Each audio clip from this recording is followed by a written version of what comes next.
Doni dan Hendro langsung berlari ketakutan. Segera Doni tancap gas naik motornya. Motor Doni pun digeber dengan sangat kencangnya, dan tak lama kemudian mereka sampai juga di pertigaan jalan. Doni dan Hendro pun bingung mau pilih arah yang mana. Dalam ketakutan, Doni dan Hendro melihat ada seorang bapak-bapak tua bercaping yang sedang berjalan sambil membawa lentera. Tak lama kemudian sampailah juga bapak tua itu melewati Doni dan Hendro. Doni pun segera memberanikan diri untuk bertanya kepada bapak tua itu. Bapak tua itu pun menengadahkan wajahnya menatap Doni dan Hendro. Dan lagi-lagi Doni dan Hendro dibuat kaget ketakutan. Tampak wajah bapak-bapak tua itu yang pucat pasi, matanya kosong dan wajahnya berlumuran darah. Sontak saja mereka berdua tancap gas lari ketakutan lagi.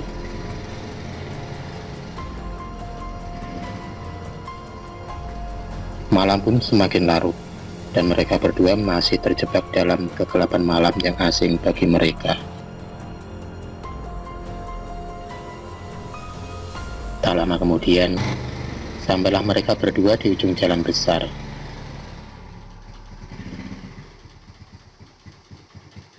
Dan alhamdulillah ya, kita akhirnya sampai juga di jalan besar ini.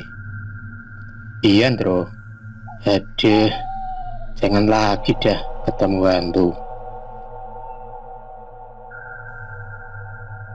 Doni pun segera memacu motornya ke arah rumah mereka.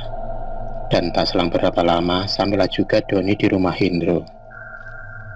Hendro segera turun dari motor Doni. Hendro pun menawarkan kepada Doni untuk menginap malam itu di rumahnya. Doni pun segera turun dan menerima tawaran Hendro untuk bermalam di rumahnya. Mereka berdua segera masuk ke dalam rumah. Segera keduanya melangkah ke ruang TV. Hendro kemudian segera menyalakan TV dan ia pun melangkah ke dapur untuk membuat kopi hangat.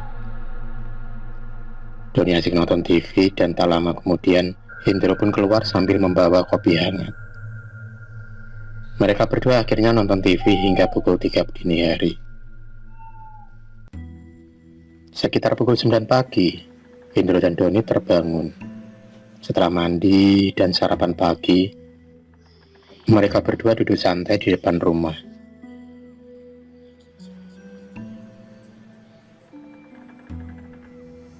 Kala itu, kakek Hendro sedang duduk santai di luar sambil memandang burung perkutut kesayangannya. Akhirnya mereka berdua pun ngobrol bareng sama kakek Hendro. Saat itu, Hendro ingin menceritakan kejadian yang mereka alami tadi malam. Dan akhirnya, Hendro menceritakannya kepada kakeknya. Kakek Hendro dengan tenang mendengarkan cerita dari Hendro. Kemudian, kakek Hendro pun bercerita tentang tempat itu. Oh, gitu ya. Gini, memang tempat itu terkenal angker dulunya.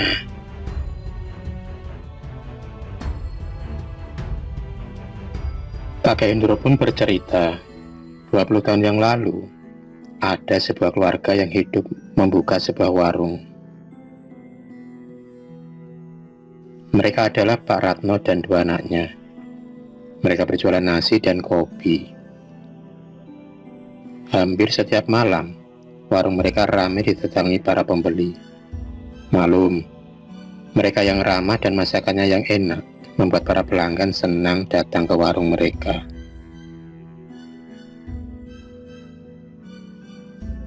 Lelaki tua itu adalah Pak Ratno dan anak perempuannya bernama Mirna dan Sari. Kala itu, anak perempuannya yang bernama Mirna sudah berumur sekitar 20 tahunan. Mirna adalah anak pertama Pak Ratno. dia tumbuh menjadi gadis yang sangat cantik dan ramah.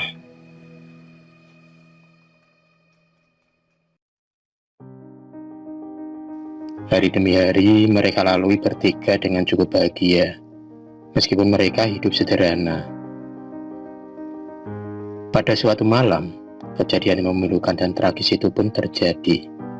Mungkin sudah suratan takdir satu keluarga itu pun meninggal dengan cara yang mengenaskan. Malam itu, seperti biasa warung Pak Ratno buka hingga malam. Saat itu ada dua pelanggan yang lagi asik menikmati dan ngopi di warungnya. Sekitar pukul 10 malam, tampak dari kejauhan ada sorot lampu mobil yang bergerak tak seimbang dan dengan kecepatan yang berlebih. Seisi warung tidak tahu kalau ada sebuah mobil yang berjalan tak terkendali. Selang beberapa saat kemudian, mobil itu pun menabrak warung Pak Ratno.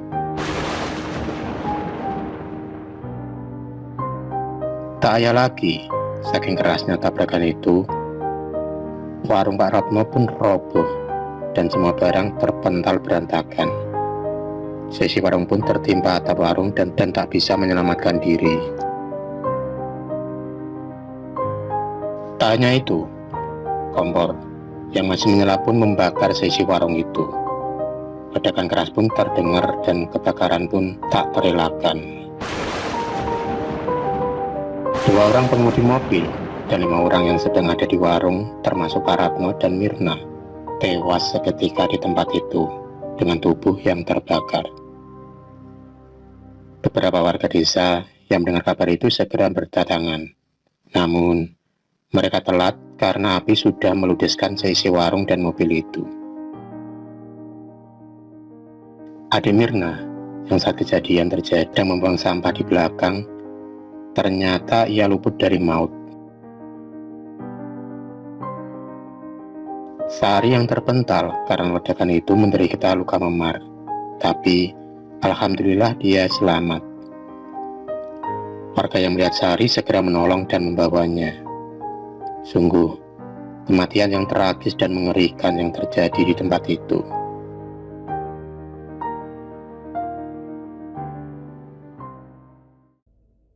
Setelah kejadian itu, banyak pengguna jalan yang sering melihat ada warung buka saat malam di tempat bekas kejadian itu.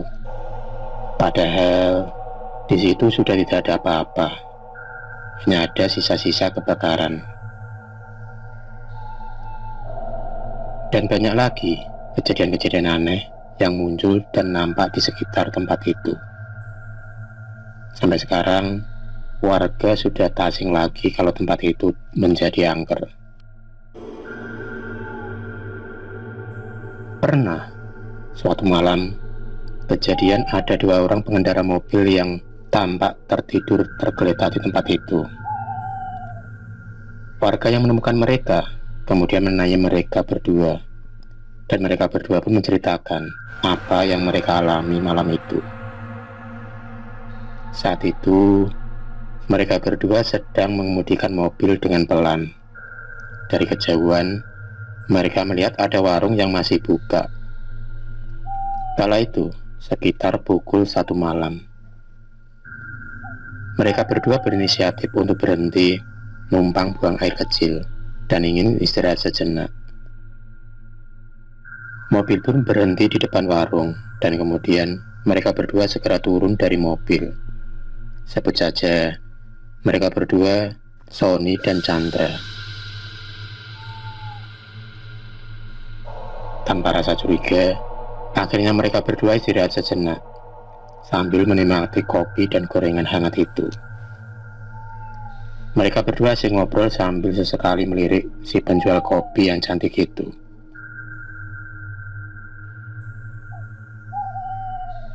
Selang 1 jam kemudian, perut Chandra terasa keroncongan. Ia melihat di atas meja berjajar lauk pauk yang sangat menggoda selera makannya. Ia pun kemudian memesan nasi 1 porsi, sementara Sony masih asik dengan kopi dan gorengan. Gadis cantik pemilik warung itu pun segera membuatkan pesanan Chandra. Sambil tersenyum, Gadis itu menyuguhkan kepada Chandra. Chandra yang sudah kelaparan segera menyantap hidangan yang ada di depannya. Baru 3-4 sendok Chandra menyantap hidangan tersebut, tiba-tiba ia dikagetkan dengan sesuatu yang bergerak-gerak di dalam mulutnya. Ia pun merasa aneh dengan apa yang ada di dalam mulutnya. Tiba-tiba dari dalam mulutnya meloncat belatung yang jatuh ke piring nasinya. Ia pun sontak kaget saat melihat isi piring yang berisi banyak belatung. Sontak Chandra memuntahkan sisa makan yang ada di mulutnya. Belatung-belatung itu pun bertebaran di mana-mana. Sony sontak ikut terkaget melihat Chandra yang kaget dan ketakutan. Belum hilang rasa kaget mereka, tiba-tiba di dalam warung muncul orang-orang aneh yang mukanya pusat dan asing bagi mereka. Tampak muka mereka berlumuran darah.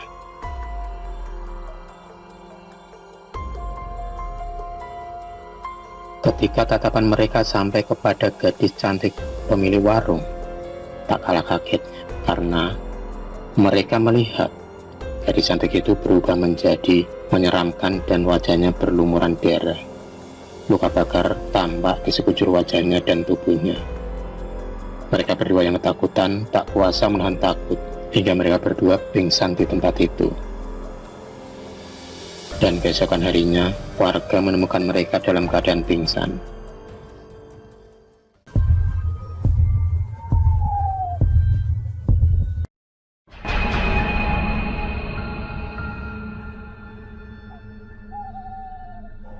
Terima kasih sudah menonton video cerita bergambar ini. Klik subscribe untuk terus berlangganan video-video cerita bergambar selanjutnya. Semangat berkarya.